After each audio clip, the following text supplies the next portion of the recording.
No God can remove the guilt. ఏ భగవంతుడు కూడా మన అపరాధ భావాన్ని తొలగించలేడు. అపరాధ భావనకు కారణం మీరే.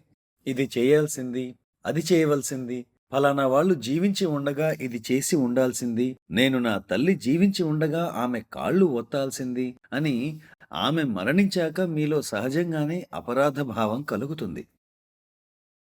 So when we miss out, మనం ఎప్పుడైతే చేయవలసింది చేయకపోవడం వలన చేసి ఉండాల్సింది అని భావిస్తామో అది మీ వ్యక్తిగత బాధ్యత. దాన్నెవరూ తీసివేయలేరు. మీరే దానిపై పనిచేసుకోవాలి. మీ గుండె లవిసేలా ఏడ్చి నన్ను క్షమించు అని భగవంతుడిని ప్రాధేయపడినప్పుడే అది జరుగుతుంది. కేవలం కన్నీళ్ల ద్వారా మాత్రమే మీ అపరాధ భావాన్ని కరిగించి వేసుకోగలరు.